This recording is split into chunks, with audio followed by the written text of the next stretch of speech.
Welcome to NACTV Reads the News. My name is Linda Dick, and I'm one of the many volunteers that help create programming for our station.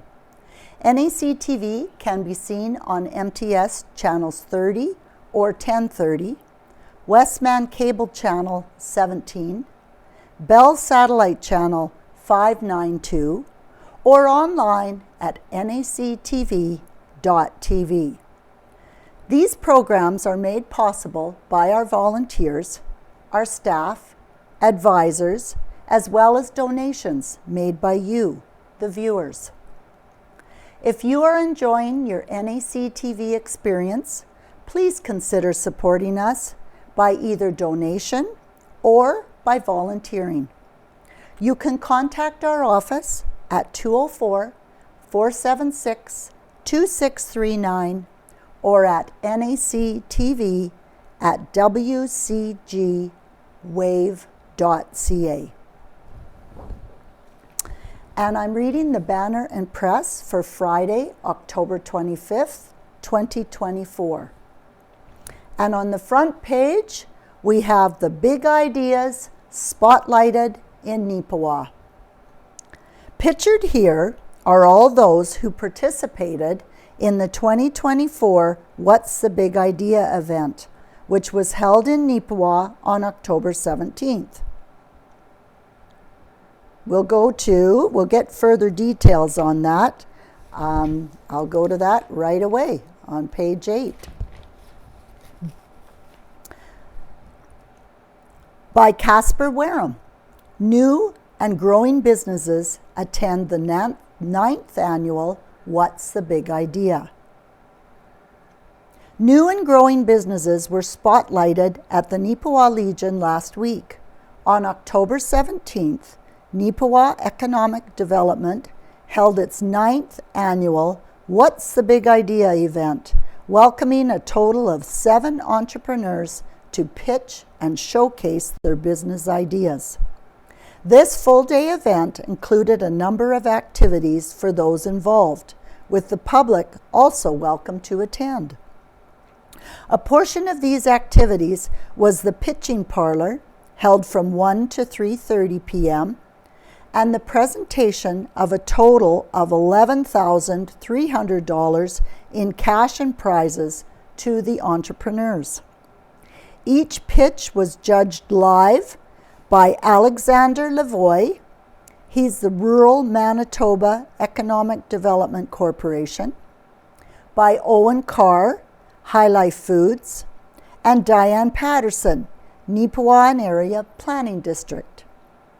The What's the Big Idea event provides keys for success for entrepreneurs as they bravely face the challenges of the startup phase, said Economic Development Officer Marilyn Crew.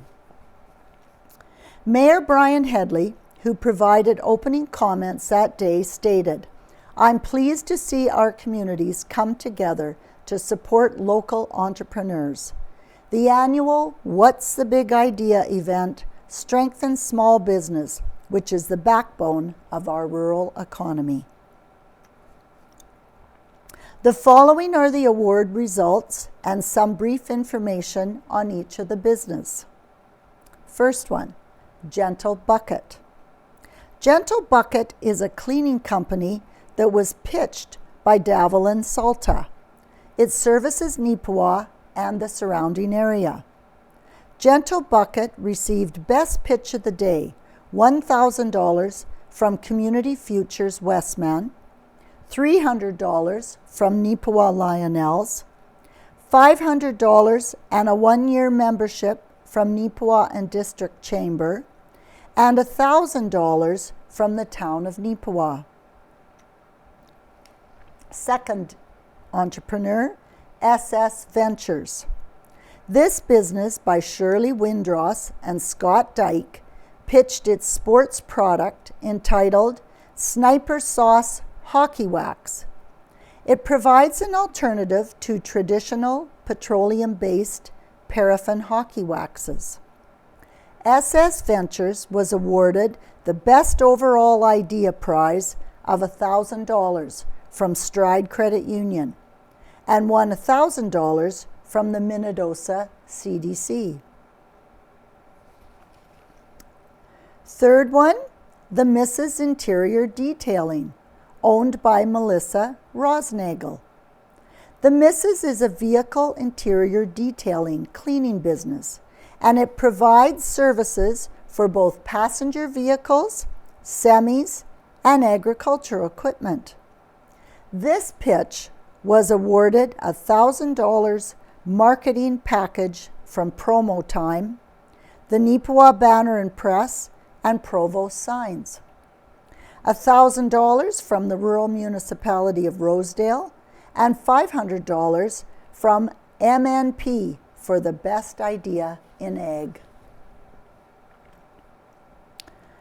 Bold Stitch Designs. This custom apparel and promotion company was presented by Nicole Cooper.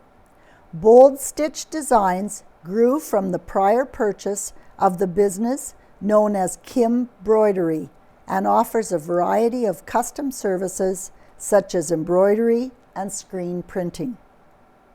For this pitch, Cooper won $500 from the rural municipality of Minto O'Donnell. And next we have the Alt Home Decor. This retail business by Alyssa McLean offers a variety of alternative style home decoration year-round, tarot cards, and much more. And it is located in Minnedosa. Alt Home Decor was awarded $1,000 from the town of Minnedosa, as well as a one-year membership for the Minnedosa Chamber of Commerce. And next business was Flowers on 16. This floral service is located just outside Neepawa on Highway 16. Flowers on 16 is home-based and run by Tricia Braun, offering custom arrangements to its patrons. Braun received $2,000 from the Neepawa Area Development Corporation, which is NADCO, for this pitch. And the last entrepreneur that entered, Poetry in Motion. Last but certainly not least on this list is this business by J.J. Schur. Schur's business pitch revolves around the arts. This includes arts education, such as piano lessons and other workshops, performances, and audition rehearsal assistance. Some may recognize him from past performances throughout the Canadian prairies, including Winnipeg's Rainbow Stage and Neepawa's Got Pride. Best wishes are extended to all of these individuals and their businesses. For those who missed the event and would like to see the day's activities and presentations in depth, a program will be aired and available on NACTV.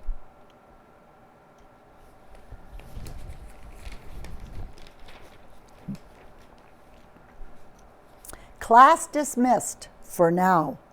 The Manitoba government halts the new school build under old P3 plan, by Evan Devereaux.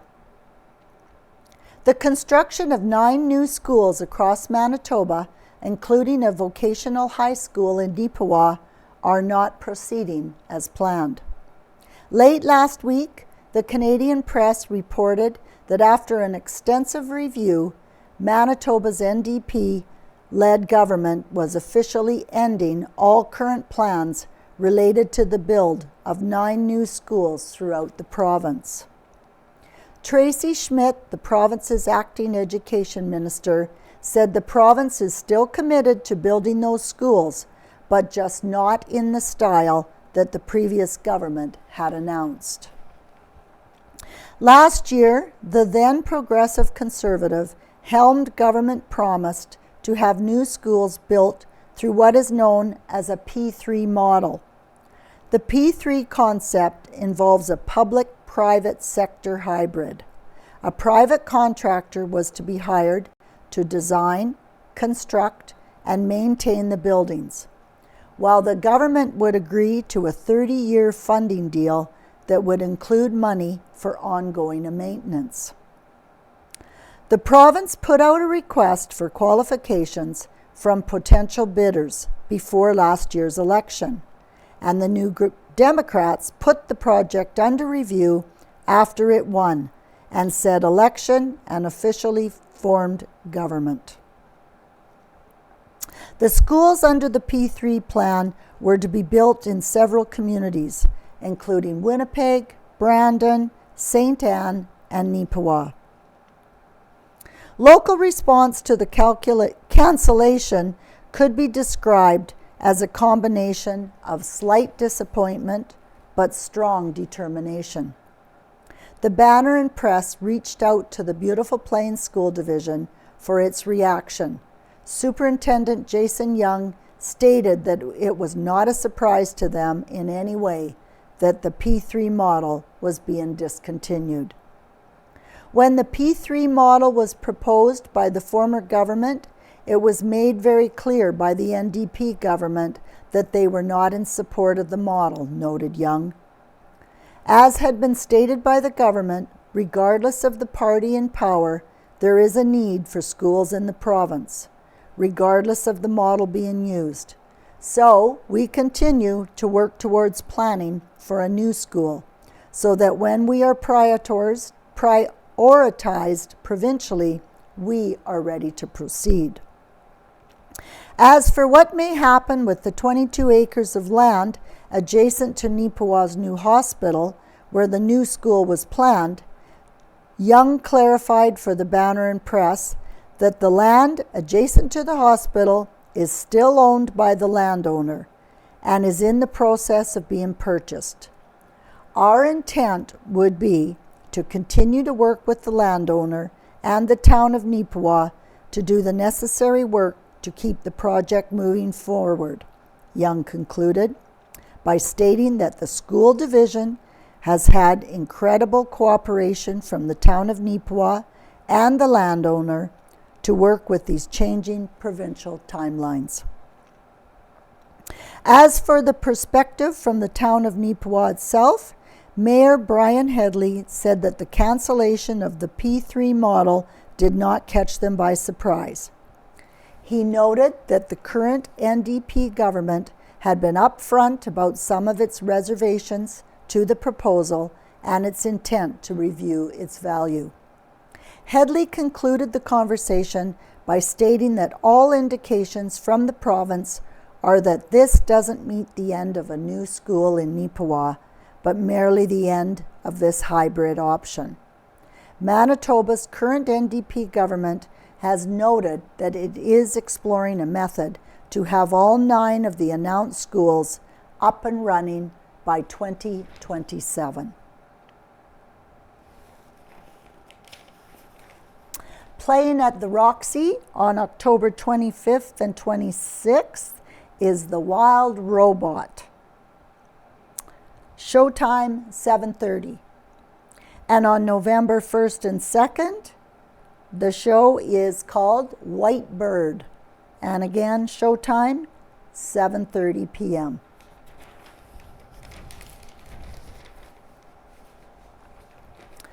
Things to ponder for troubled times, right in the center with Ken Waddell. This will be 2 columns in one. The first one is short and is an ask, a request for everybody who reads these words. If you want to do something good for yourself, for your family, for your community, in fact, for your country, please do the following. If you are involved with the church, stay involved. If you aren't, get involved. There are dozens of churches in our readership area, and there will be at least one, and likely several, that would welcome your involvement and support. If there was ever a time when you need a church family, or when a church needs you, it's now. If there's past hurts in your heart that came out of a church setting, I am sorry that happened, but by the grace of God, forgive their trespasses. It might take more than one try, but I can guarantee it'll be worth it. The second part is a visit to the halls of the Canadian government. I don't remember a time when a sitting government had worn out its welcome more so than the current regime of Trudeau the Younger. I'm not a fan of Justin Trudeau, and I wasn't a fan of his father, Pierre. Here are some reasons why the current government is held in such low esteem.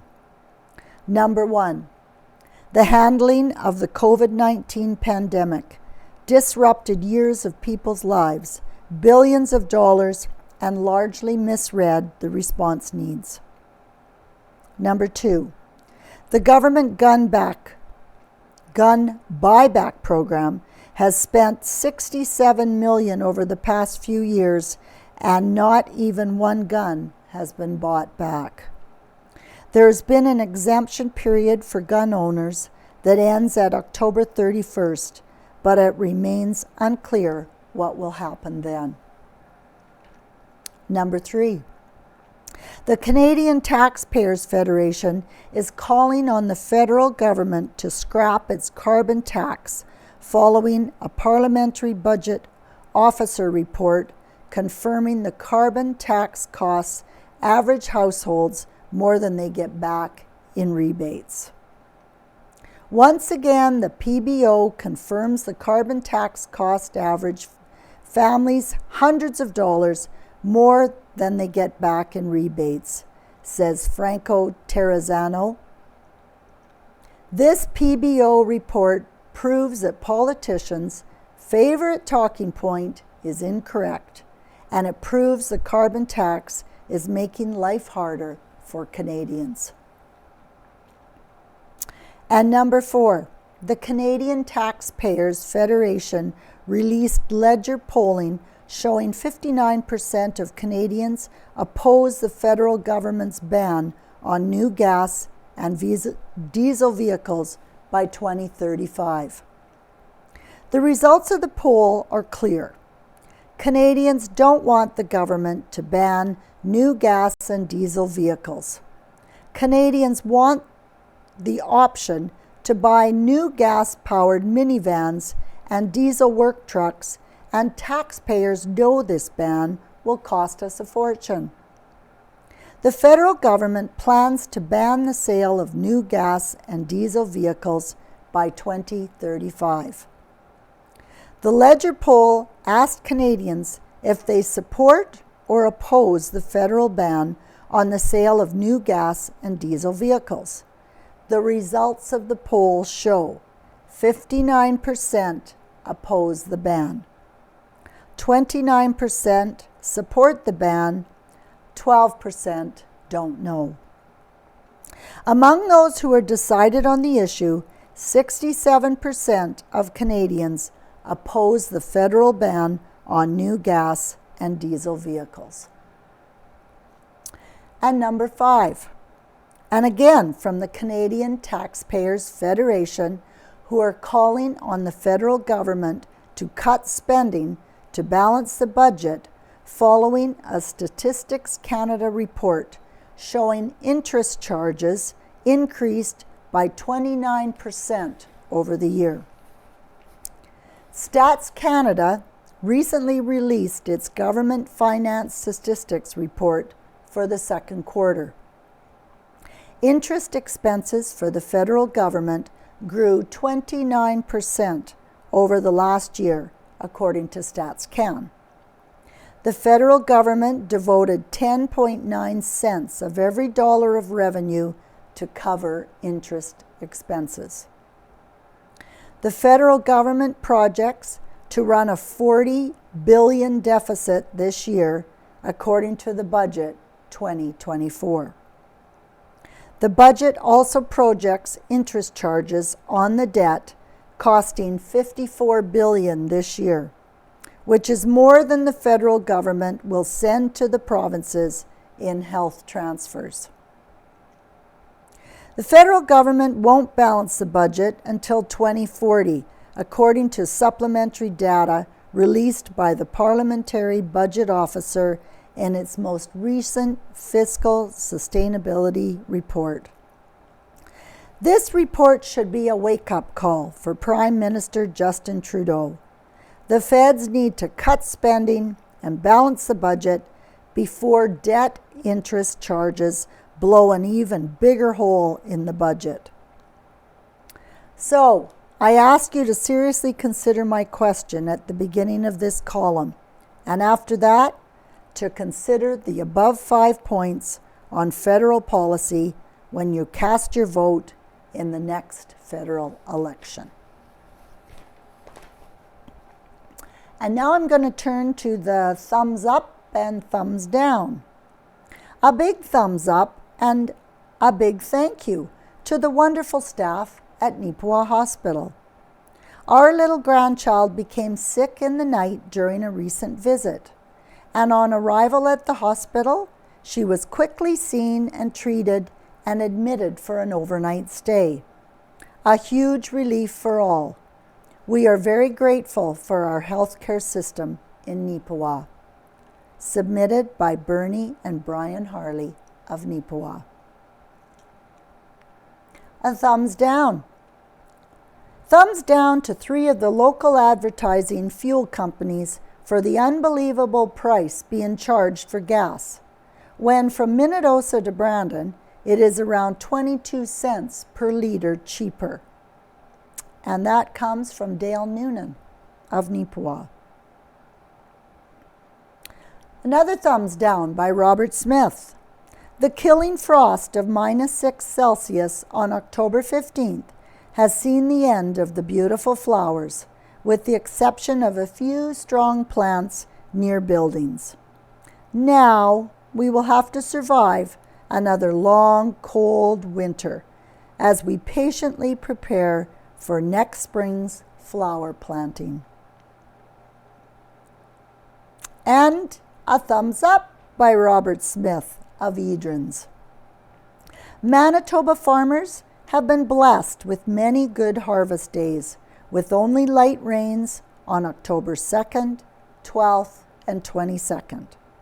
A dry fall after a wet spring have allowed grains to be safely stored in the grains bin. And that's a thumbs up. Now turning to Homebodies by Rita Friesen. Road trip. It had been a number of years since I had spent time in Slave Lake, Alberta. October 12th marked 10 years of life without Ed, and my family invited me to spend the day with them on the shores of the vast Slave Lake. It did not take a great deal of persuasion for me to agree to a long weekend with my oldest son and many of his family. My oldest grandson wished to host several us house guests and many of us for a meal. Another grandson offered to drive with me, and a daughter in Saskatoon offered accommodation for the night, coming and going, and better than that, she and her partner joined us for the time together. Who would turn down an offer like that? 3 of us left on a Thursday noon, grandson, Airy, the dog, and I. The drive was uneventful. The scenery with the fall colors was spectacular. Leaving Saskatoon the next morning, the vehicle contained 4 adults and 2 dogs. Pism, a well-behaved rescue, joined Airy. The scenery was beyond spectacular as we took the road less traveled. Golden tamarack mixed with the vibrant evergreens, roadside weeds, a range of browns and gold, glistening water, geese beyond counting, rolling countryside, the beauty of creation all around us. We arrived at my son's home to be greeted by sundry family and friends and another dog, Shaker, a Papillon. The supper meal was wonderful, but only a precursor of what the weekend meals would offer. After a bit of a stretch, we drove out to an acreage the home of my grandson and his partner. Here we met 2 more dogs, Julius, a brindle mix, and Yasmin, a lovely gentle collie cross. The home accommodated the owners, plus 11 guests, and another dog. Ragnar is a French bulldog, a puppy, and so energized. We managed through great effort to consume 3 meals a day. Okay, perhaps the noon to 3 was more like a snack pack on steroids. One morning, breakfast was paper-thin crepes with real whipped cream and fruit filling. Sounds good. One morning, it was homemade waffles with the traditional family brown sugar, butter sauce, and another was an egg casserole with homemade hollandaise sauce and bacon. The suppers made the fantastic breakfast look shabby. Most times there was 20 persons at the table, sitting down, chatting, telling stories, and making memories. Needless to say, we ate a great deal. And we played table games. 3 generations, competing in word games and number games, learning new games, reminiscing, and fellowshipping. A group of us did a lot of walking. That would have been mostly the dog people. 6 to 10 people with a constant 6 dogs, along the country road, on the lake shore, and one afternoon at the dog-friendly Slave Lake Beach. How they ran, raced, retrieved sticks from the frigid water, galloped and spun. Watching them was pure pleasure. The trip home is often anticlimactic. We had packed lunches from the stash of bonus foods and basically drove home. Again, a night's rest in Saskatoon and then home. Tired, fulfilled, comforted, and strengthened. That's awesome, Rita.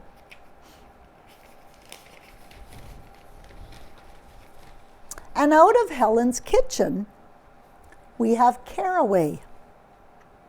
If you've ever eaten rye bread, you have no doubt tasted caraway seeds.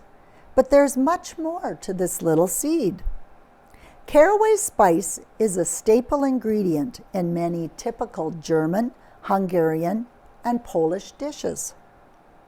They are a traditional ingredient in a British seed cake, Irish soda bread, Dutch cheeses, and a Scandinavian spirit, aquavit.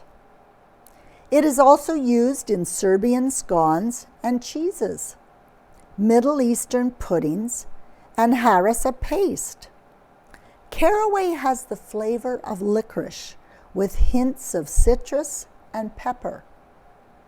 Caraway seeds are also used in flavoring curries, soups, sausages, vegetables, and caraway pairs well with garlic, pork, and cabbage.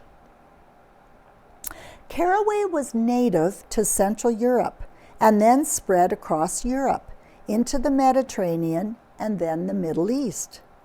It belongs to the Apiaceae family of aromatic flowering plants, which includes anise, celery, dill, parsley, and carrot. Caraway pairs well with other common spices, such as cumin, coriander, and mustard seeds. In the absence of caraway seeds, there are several alternatives that can work in their place. Coriander seeds, fennel seeds, cumin seeds, and anise seeds also work in recipes in place of caraway. Early uses for caraway were medicinal. References found in German medical books dated back to the 12th century refer to it as a stomach tonic, as well as a remedy for excess gas and colic. Toasted caraway seeds are a flavorful addition to loaves of breads and salads. To toast caraway seeds, place a small dry skillet over medium-high heat and add the seeds.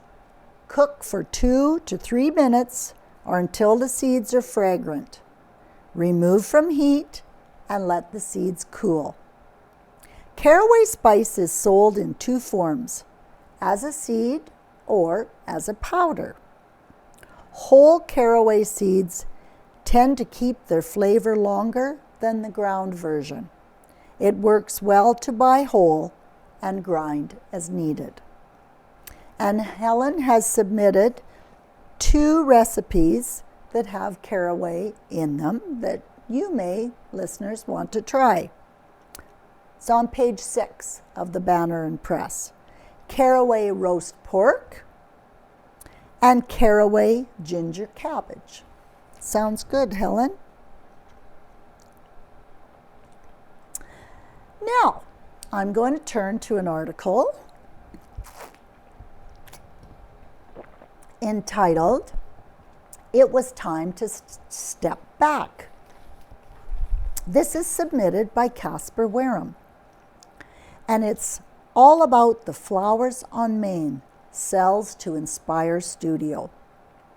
After many years of service, a Minnedosa business is changing hands and expanding another. Flowers on Main, first purchased by Wayne and Carol Hopkins, alongside daughter Tammy Gowler in 2008, is set to fully turn over to Marley's Soltis Inspire Studio. This transfer was first discussed by Gowler and Soltis this past summer, then officially announced to the public on October 18th. Inspire's official possession of Flowers on Main is set for January 1st, 2025. Flowers on Main was initially located at 110 Main Street, later moving down the street beside the bridge, then finally to Gowler's home in 2018. From there, a partnership with Inspire Studio was sparked, with Inspire offering Gowler's floral arrangements for the past 6 years. After 16 years, and for the last 6 years working 2 jobs, it was time to step back, said Gowler. When I spoke to Marlies at Inspire about it, she quickly said, "I think it would be a great fit, and we want to do this." Gowler added, "Next for me is focusing on my job as Finance and Operations Coordinator at the Heritage Co-op and having my evenings and weekends back to spend with family and fur babies." Soltis shared Inspire's perspective as well, stating, "We got to experience firsthand what an incredible business Tammy has grown. When she told us she was going to sell, it was one of the fastest decisions my husband and I agreed upon for many reasons. Flowers on Main has been well established and reputable with a large clientele.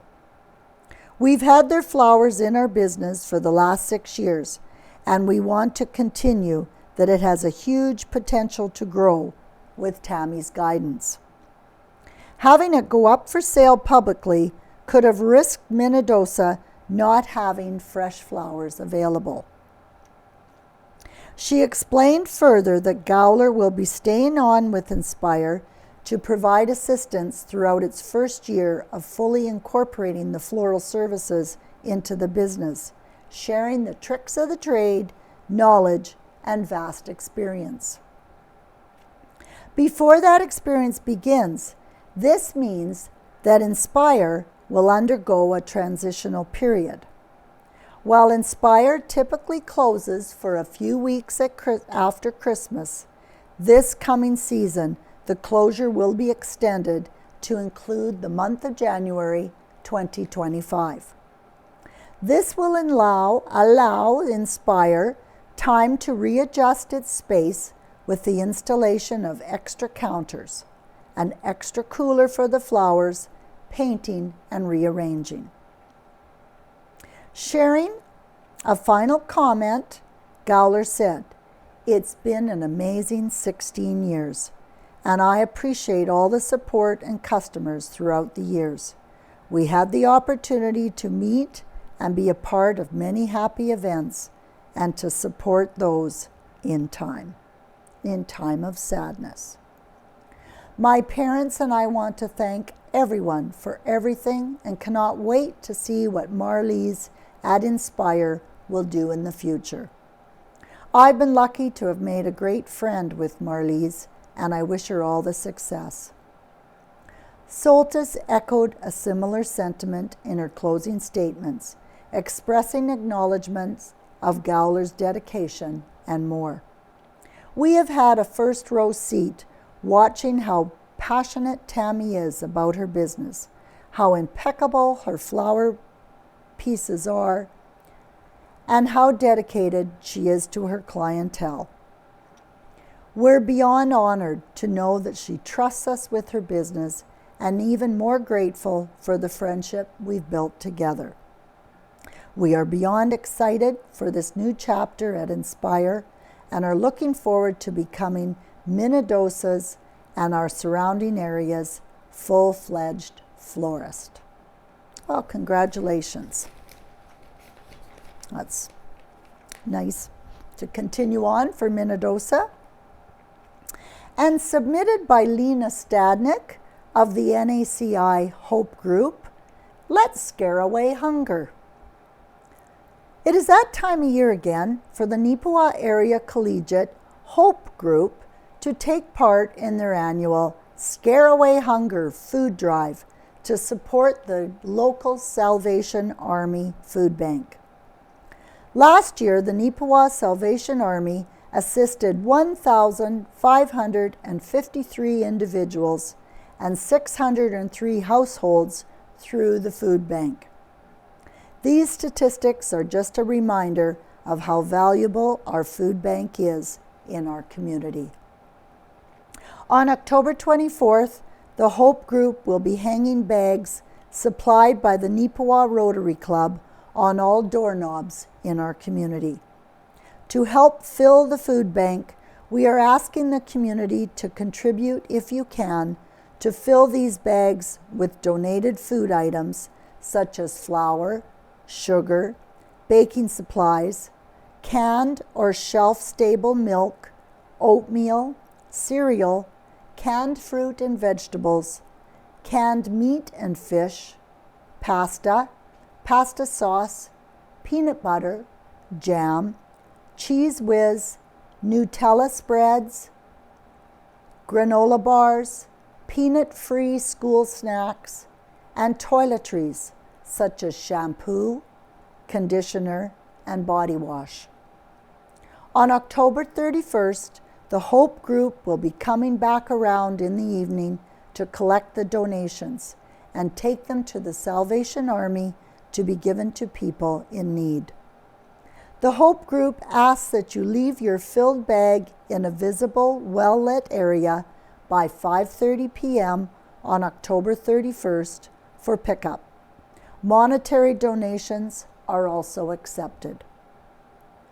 Please note that if your home is missed inadvertently on pickup night, we ask that you take your bag to the Salvation Army or call them at 476-5869 for it to be picked up the next day. The Hope Group and the Neepawa Salvation Army thank you in advance for all of your generous donations. Let's help scare away hunger.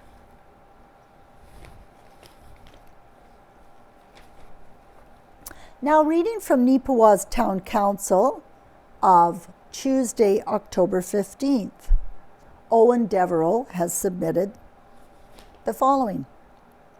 The latest meeting of council for the town of Neepawa was a relatively short session, but still covered topics that could have local long-term implications, including temporary office space expansion approved. Approval was given to Neepawa Gladstone Co-Op for the installation of additional office space at its Neepawa-based food store. Miles Boyce spoke on behalf of the application for the co-op and informed council that this space would be a temporary extension. We need the office space as we are out of space in the food store. We would like the permit granted for 3 years, and after that, we would be planning for a food store expansion to accommodate growth, said Boyce. As for wheelchair accessibility to the building, we would have a wooden ramp on one side and stairs on the other, and it would be attached to the food store on the north side facing Highway 16. The new office space would be a modular extension with an estimated length of 54 feet, and arrangements would need to be made with the town in relation to sewer and water. The application was distributed to other businesses within 100 meters of that area, and there was no comments made. Council then approved the application. Mayor Brian Headley did not participate in any of the deliberations or the vote, as he excused himself due to conflict. Along with serving as mayor, Headley is also the general manager for Neepawa Gladstone Co-Op. Council reports. Yvonne Sisley updated council on preparation for What's the Big Idea event. Sisley also thanked Katie Martin and the NACI Community Art Club for their addition of artwork to the boarded up buildings along Hamilton Street. A reminder as well that the Park at Dark event is set for the Riverbend Park on October 25th from 4:30 p.m. to 6:30 p.m. The preschool Halloween costume parade will also occur on October 31st. All businesses that wish to participate can contact the Recreation Department to be added to the list of stops for the youngsters. One final point brought up by Sisley noted that a social media post by the town of Neepawa highlighting autumn pictures at Park Lake has generated 11,570 viewers. Manager of Operations. Denny Saquette noticed that raw waterline flushing for the fall has been on the go and was completed over the weekend. As well, the annual yard waste pickup program within the community began on Monday, October 21st. The items must be placed in compostable paper bags only. No plastic whatsoever will be picked up. The hospital water and sewer projects are set to begin. One other item of note, as the fire hydrant that had been damaged back in late August on the corner of 3rd Avenue and Ellen Street has been repaired. Now, miscellaneous items from Neepawa Town Council. Cybog's Eatery and Catering has gained approval for its funding request to the Storefront Improvement Program. The business will receive $2,893 to assist with updating exterior details on the front of its building, including a canopy.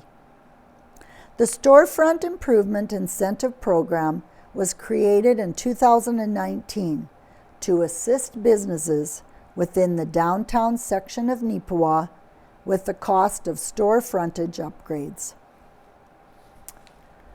The last available lot for the planned housing expansion on the 400 block of Ellen Street has been sold.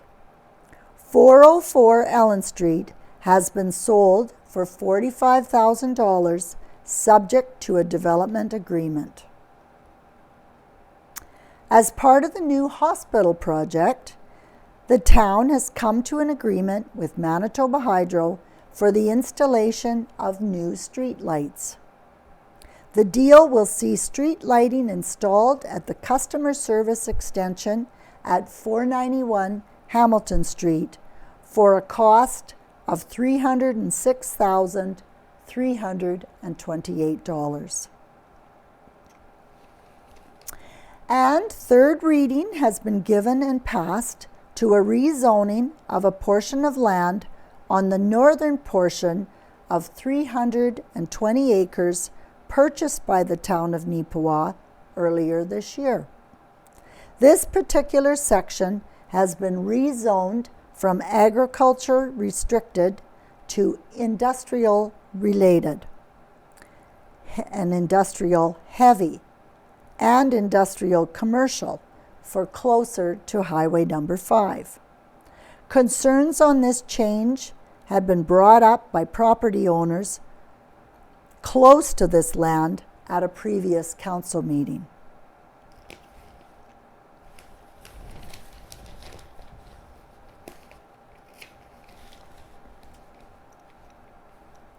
Those who support need support themselves sometimes. Concentra Bank, Stride Credit Union, both donate to local food bank expansion by Owen Devereaux. The Salvation Army Neepawa Community Ministries Center is one step closer to their renovation goals, thanks to the support of a former employee and our local Stride Credit Union. Amanda Lodge, who worked at the Salvation Army for nearly 4 years, along with her current employer, Stride Credit Union, recently donated $10,000 to the planned expansion of our local food bank. The money was provided through a national program created by Concentra, a bank that supports credit unions. Each year, Concentra distributes funds through credit unions to an array of worthy community projects and programs across Canada. Upon learning of the initiative through Stride, Lodge submitted a nomination on behalf of the Neepawa Community Ministries Center, describing their services and programs. Lodge said she has seen firsthand the type of good that the Salvation Army Community Ministries tries to do and was inspired by their example. 4 years of seeing the commitment to the community, that was the inspiration. So with working there, I knew the ins and outs. I knew about the expansion, and I knew that it was going to be a struggle trying to get that expansion going, said Lodge. And then I was going through my emails here with Stride Credit Union, and I saw the grant and that it could help a community. And I thought, well, I'm pretty sure the Salvation Army fits under this. So with the assistance of both her former and current employers, Lodge submitted the nomination. She had no expectations of receiving the support, as Canada is a big country and there are many worthy causes that could use this type of support within it. Lodge said she was thrilled to learn that her request was one of the recipients of the $10,000 donation. I love it. I love being able to help the community. I've met people through that job that utilize the food bank. And I'm constantly telling people, like, if you just need a helping hand, like, go talk to Amanda Nottingale and see, indicated Lodge. So I do think that the expansion and having that separated from the thrift store is going to make a huge difference. The $10,000 will be used for planned expansion of food bank services. The Neepawa Community Ministries Center has agreed to lease of more space at its current location at 342 Mountain Avenue and is proceeding with the creation of a larger, more shopping-style type local food bank. It will also include a community kitchen, expanded training space, new offices, and a reception area. Neepawa Community Ministries Director Amanda Nottingale said this addition support will make a huge difference in ensuring this project is completed as soon as possible. Honestly, every dollar that we're able to put into this project has been a blessing, stated Nottingale, and it warms my heart to know that we're doing good work and that people recognize that, see it, and are inspired by it. Currently, the hope is for the renovation needed to expand the food bank could be completed sometime in the first quarter of 2025. And I'm going to read to you, here's the page of the roster of the Neepawa Area Collegiate Institute Tigers hockey team for the 2024-25 season. Players include Brooklyn Boersma, Carter Crookshanks, Jace Eros, Ian Foster, Cohen Kobaki, Lane Lapointe, Austin McCalloch, Luke Nicholson, Wyatt Nagojan, James North, Brock Pazlowski, Zach Platt, Ben Richard, Harley Smith Belle-Isle, Tyson Tarrant, Jet Turner, and coaching staff, Jalen Adams, Mike Adams, Troy Brister, Cole Kukavich, and Chris Kobaki. And the Neepawa Tigers 25th anniversary Slasher Showdown will be on November 1st and November 2nd. There's 2 pools, including teams Neepawa Tigers, Crocus Plains Plainsmen, Jean Sauvé Olympians, and Pool B, Vincent Massey Vikings, W.C. Miller Acres, and Belleville Barracudas. So take in some Neepawa Tigers action on November 1st and November 2nd. Lots of games throughout those days. And keeping with the Titans,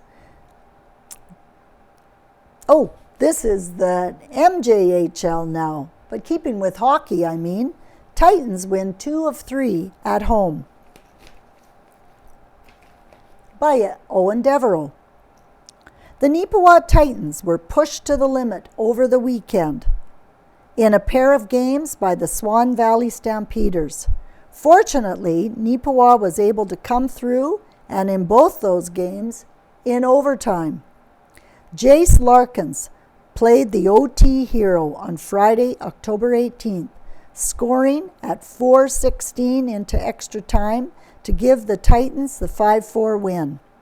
Colton Alexander, meanwhile, led the way for Neepawa throughout regulation as he had a 4-point night, 2 goals, 2 assists.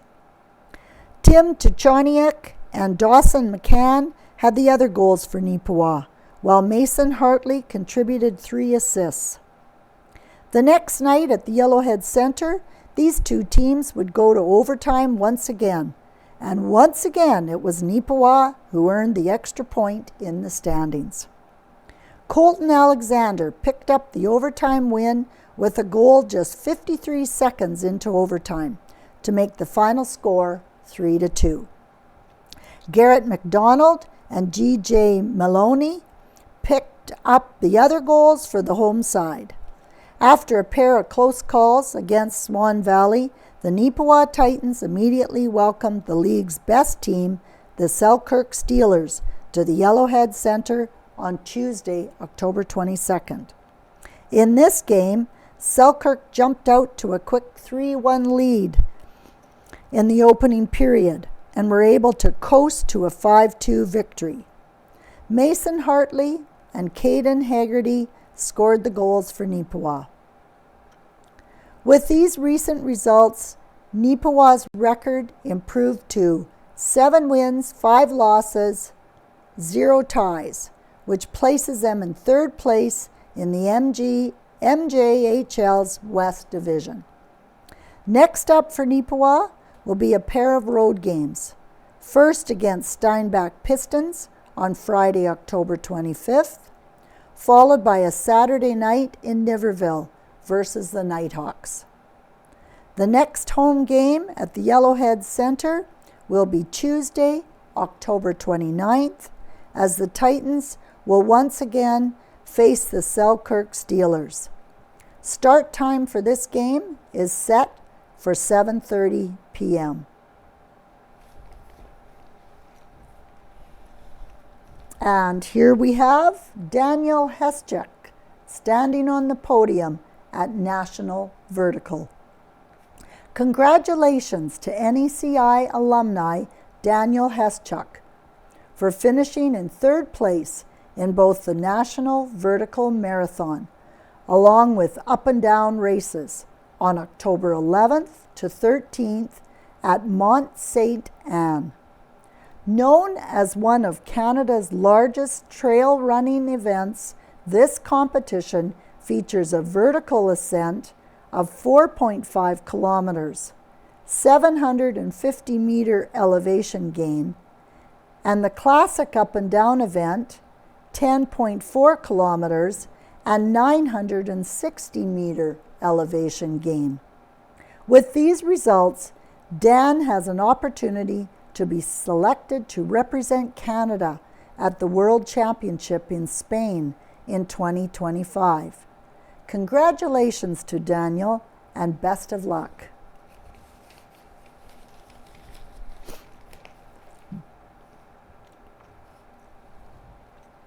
We have a few obituaries that were submitted. Frida Mary Rosa Willis, Nee Kulba. She was born in Labroquerie, Manitoba on June 11th, 1922. She's survived by 3 children, Gerald Wills, Bernice Lupton, and Bev Wills. Grandchildren, Angie Reynolds, Kim Baker, Murray and James Hawkins, and their families, and great-grandchildren, Becky, Kaylin, and Josie. Interment will be held at Carberry Plains Cemetery.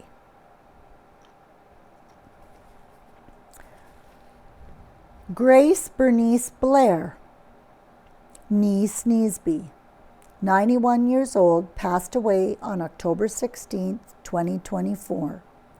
Born on November 26, 1932, in Neepawa, Grace lived a full and giving life from beginning to end and touched the lives of many people along the way.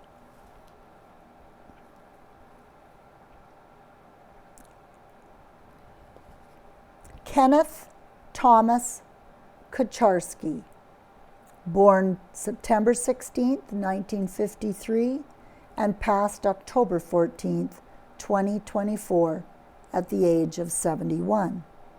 We give thanks for the life of Ken Kucharski.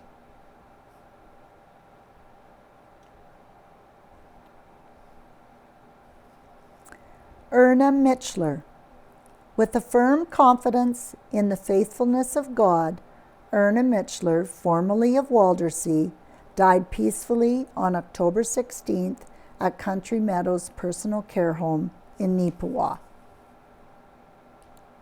Mourning her passing, from their midst is her one remaining sibling, Alfred, her sons Ken, Ed, Harold, Dennis, Ron, grandchildren Kimberly, Rick, Jill, Bree, Jennifer, Jason, Janelle, Jolene, Mackenzie, Xander, and great-grandchildren, Kaylee, Chase, Grace, Bryden, Aurelia, Anwin, Scarlett, Robin, Anthony, Emery, Elena, Natalia, Hunter, Bennett, Ethan, Adam, Noah, Zoe, and many relatives and friends. In loving memory of Sheldon Drager, who passed October 24th, 2023. Missed every day. Love, Carrie, Cadence, and Mackenzie. The family of Frida Wills would like to express their sincere gratitude to the staff at Carberry Personal Care Home for the many acts of kindness shown to our mother and her family during this difficult week. All the staff were amazing, which made it so much easier for the family. Also for the acts of kindness, messages of condolences, flowers, food, and cards, and to the great professionalism of White's Funeral Home. A big thank you to Sherry Ray for all her kindness and help at this difficult time, and any other doctor who cared for our mother. The Wills family: Gerald, Bernice, Bev, Angie, Becky, Caitlin, and Josie.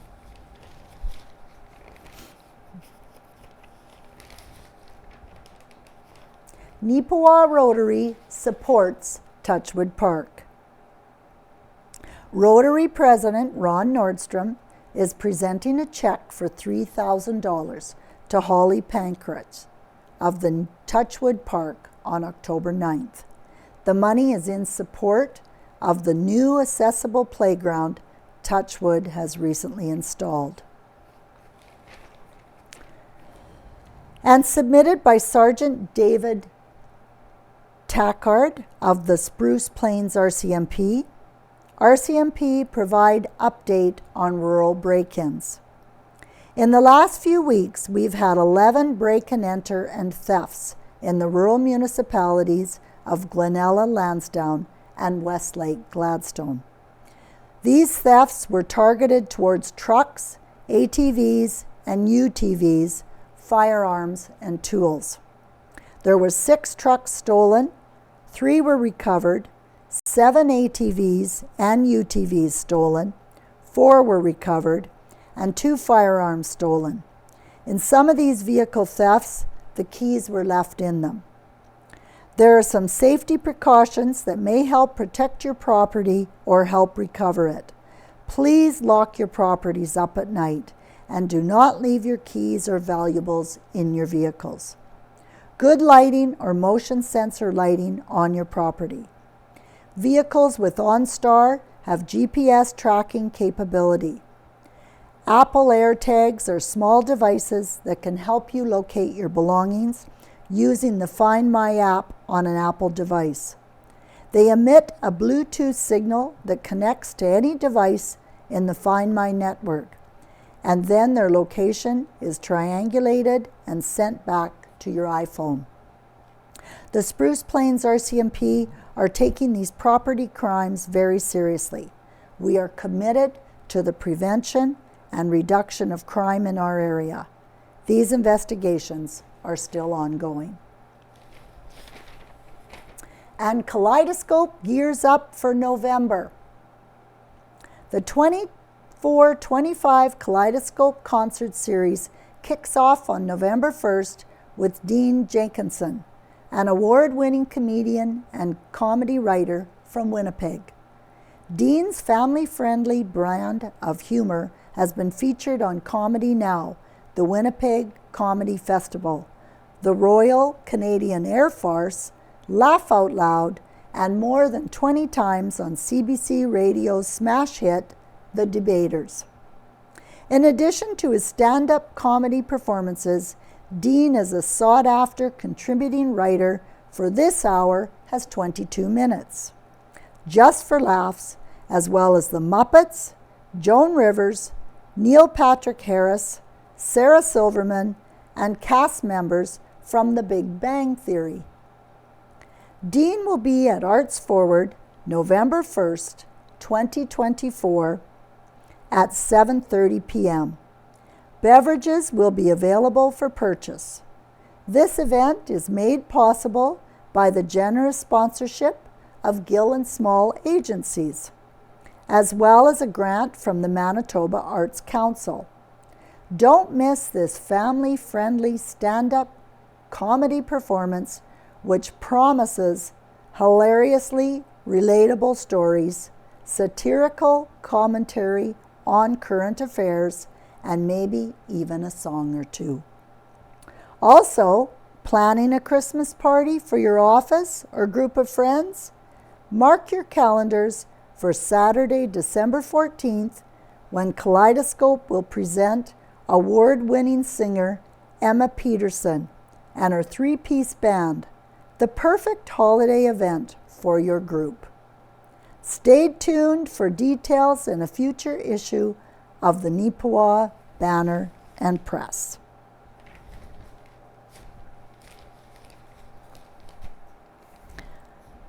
Minnedosa Restaurant celebrates the 9th anniversary. RD's on Main, located in Minnedosa, celebrated its 9th anniversary on October 16th. During the celebration, the restaurant also held a fundraiser for the Ronald McDonald House. Through this, a total of $1,500 was able to be presented. A full house at Arden. The Arden Community Hall saw quite the attendance on October 6th. This was for the fall supper held that day from 4 to 6 p.m. All were treated to turkey, potatoes, salads, desserts, and more. Proceeds from the admission of this event were also a fundraiser for the Lansdowne Rec Committee for the purpose of the hall's maintenance. And helping hands at the Winter Park. Hard work and some fun too was had at the Winter Park recently. First, these extra set of hands proved to be more than welcome after the area's recent windstorm. While the Lanford Recreational Trail Committee does a lot of work to keep things cleared, it's nice to know that some local youngsters, such as Rosie Lynn, Robbie and Rachel Davidson, took some time to help clear up some of the debris. The next task was preparing the stalks of the firewood. On the scene to help were a pair of youth who had fun climbing inside the lumber totes and helping to stalk up the firewood. The totes of lumber, the ends, the scraps themselves, had been donated by Stella Jones. And that's the Neepawa Banner and Press on this Friday, October 25th, 2024. I hope you all have a great week. Thanks for listening.